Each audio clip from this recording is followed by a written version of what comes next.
لیکن سارا اس اکائی کی صورت میں ہے کہ ذرا سا کسی جسم کے حصے کو تکلیف پہنچے گی پورا جسم اس سے متاثر ہوگا. اور آپ جو بھی مالج اس کا علاج کرتا ہے وہ صرف اس ایک چیز کا علاج نہیں کرتا، وہ پورے جسم کا علاج کرتا ہے. سارا جسم اس کی نگاہ میں ہوتا ہے جو اس سے متاثر ہوا ہے. تو نبی صلی اللہ علیہ وسلم فرماتے ہیں کہ مسلمان کی حیثیت معاشرے کی، اس کے گروہ کی، اس کی جماعت کی یہ ہے کہ جیسے ایک جسم کہ اس کا کوئی حصہ درد میں مبتلا ہو تو وہ فوراً سارے جسم کو آواز دیتا ہے اور سارا جسم جو ہے بخار میں مبتلا ہو جاتا ہے. تو لہذا یہ کیفیت جب تک رہی تو آپ نے دیکھا کہ صرف ایک خاتون کی فریاد تھی کہ ایک قافلہ جو مالدیپ سے جا رہا تھا دویل کی بندرگاہ پر قزاقوں نے اسے لوٹ لیا. اس میں 2-4 خواتین بھی تھیں. اس میں ایک خاتون نے فریاد کی وقت کے بادشاہ اور خلیفہ کا نام لے کے، استغیث یا عبد المالک. اب نہ وہاں عبد المالک موجود تھا، نہ کوئی تار برقی موجود تھی، نہ کوئی ٹیلی فون موجود تھا، نہ کوئی وائرلیس موجود تھا. اس نے تو اپنے دلی جذبات کا اظہار کیا. تاجروں کا کوئی اور قافلہ وہاں سے گزر رہا تھا، اس نے یہ بات جا کے دربار میں سنا دی کہ میں فلاں جگہ سے گزرا تو ایک عورت تیرے نام کی لے کے فریاد کر رہی. حالانکہ یہ کوئی بہت اچھے ہمارے حکمرانوں میں نہیں، یعنی خلفائے راشدین کا عہد نہیں. اور جس آدمی کے ذریعے یہ ڈیوٹی لگائی کہ اسے آزاد کرا کے لاؤ، وہ تاریخ اسلامی کا بدنام ترین آدمی ہے ظلم کے معاملے میں، حجاج بن یوسف. اس اندازے کریں کہ جہاں بدنام ترین آدمی اس نیک نامی کے معیار پر بیٹھا ہو، وہاں نیک نام آدمیوں کا کیریکٹر کیا ہوگا. اس نے اپنے داماد اور بھانجے کو جو 17 سال کی عمر میں تھا کچھ فوج کا سپہ سالار بنا کے کراچی پر حملے کا حکم دے دیا کہ ایک عورت نے، ایک مسلمان عورت نے فریاد کی ہے مسلمان جماعت سے، مسلمان ریاست سے، مسلمان حکومت سے کہ ہماری ذمہ داری ہے کہ اسے چھوڑا کے لائیں. اور باقی تاریخ آپ کو معلوم ہے کہ پورے سندھ کی فتح صرف ایک عورت کی آواز پر ہے کہ استغیث یا عبد المالک. بس یہ جملہ تھا جس نے سارے کے سارے عالم اسلام کو متوجہ کر دیا کہ ہمارے جسم کا ایک حصہ چاہے وہ کتنا ہی کمتر ہو، چھوٹا ہو، درد میں مبتلا ہو گیا ہے، اسے آزاد کرانا. یہ تو آپ کے یہاں ہوا. دوسرا اس سے بھی بہت آگے جا کے اس سے بھی برا حکمران معتصم باللہ یا عباسیوں میں سے ایک تاجر آیا، اور تاجر ہی دراصل اس زمانے میں قاصد بھی ہوتے تھے، اخبار نویس بھی یہی ہوتے تھے، میڈیا بھی یہی تھا. جہاں ان کے ذریعے ایک علاقے کی خبر دوسرے علاقے میں پہنچتی تھی، ایک جگہ کی بات دوسری جگہ پہنچتی تھی، ایک جگہ کی چیزیں دوسری جگہ پہنچتی تھی. خلیفہ نے اس سے حال احوال پوچھا، کہاں سے آ رہے ہو؟ اس نے کہا میں سرحد شام سے آ رہا ہوں. کوئی خاص خبر؟ اس نے کہا ہاں، وہاں عیسائیوں کا ایک گروہ جو تھا ایک مسلمان لڑکی کو اٹھا کے لے جا رہا تھا اور وہ چیختی ہوئی جا رہی تھی، معتصم باللہ فریاد ہے، معتصم باللہ فریاد. برہنہ پا تخت سے اتر آیا، محل سے باہر نکل کے چوک پہ آ کے بیٹھ گیا، کہا یہاں خیمہ لگا دو. جب تک اس عورت کو رہا کرا کے نہیں لاؤں گا،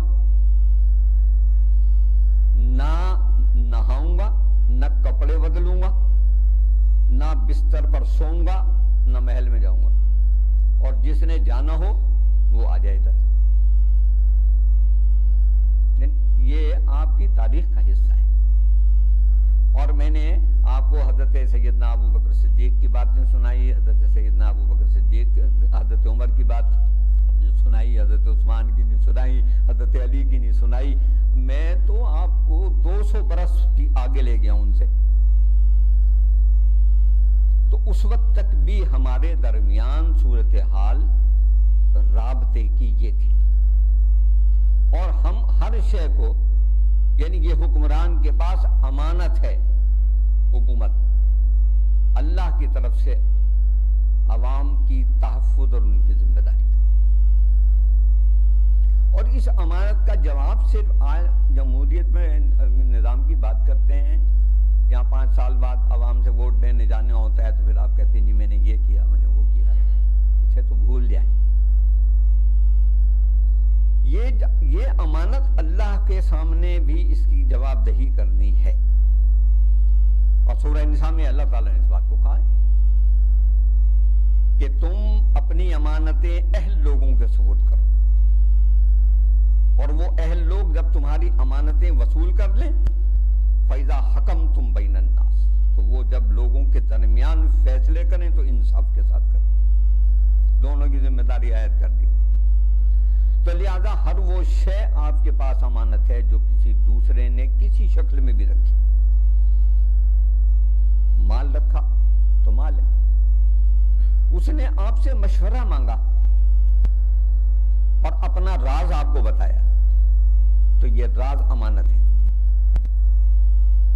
وہ ساتھی کہتا ہے بھئی دیکھو کسی کو بتانا نہیں، میں نے تم پہ اعتماد کیا ہے، یہ بات میں بتانے آیا، اب آپ اسے کسی کو بتا نہیں سکتے،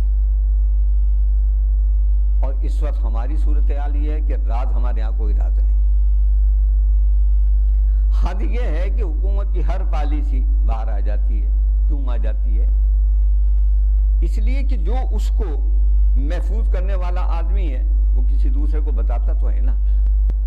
آپ یہ بات اپنی بیوی کو بھی نہیں بتا سکتے، اگر کوئی آپ کے پاس مشورہ لینے آیا ہے کہ میری یہ بات ہے، کسی کو بتانا نہیں، آپ سے مشورہ لینے آئے ہیں، اس نے آپ پر اعتماد کیا، اسے مشورہ بھی وہ دیجئے کہ اگر وہ کام آپ خود کریں تو ٹھیک وہی کریں جس کا آپ مشورہ دے رہے ہیں۔ اگر اسے ٹھیک مشورہ نہیں دیتے، یعنی آپ اپنی نگاہ میں سمجھتے ہیں کہ یہ مشورہ جو ہے نقصان دہ ہے، لیکن چلو یہ آج پھنسا ہے تو اس سے دشمنی نکال دو، تو یہ مشورے میں بھی خیانت ہے، یہ امانت میں بھی خیانت ہے۔ آپ کہیں گے تو بڑی مشکل میں پھنسا دیا۔ میں اسلامی یونیورسٹی میں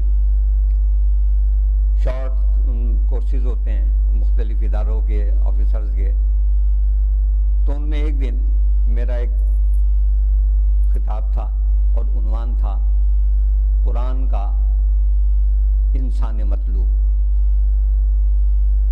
تو کوئی 45 منٹ کا خطاب تھا، سورہ توبہ کی آیت نمبر 110 سے وہ میں نے شروع کیا، اور وہاں کچھ خصوصیات اللہ تعالیٰ نے اہل ایمان کی بیان کی۔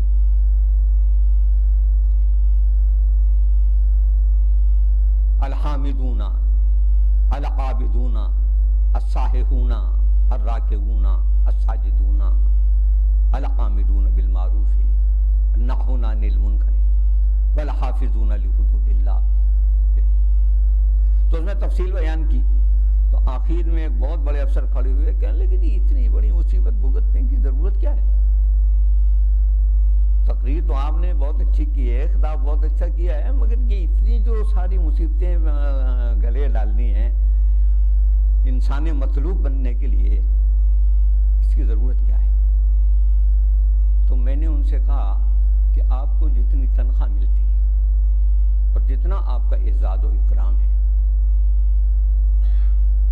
اگر آپ اس اپنے اعزاز و اکرام کو ترک کر دیں تو بنیے کی دکان میں آپ کو منڈی میں کھلوائے دیتا ہوں، جتنے پیسے آپ یہاں پورے 30 سال سروس کر کے لیں گے اتنے پیسے 1 سال میں لے لیں۔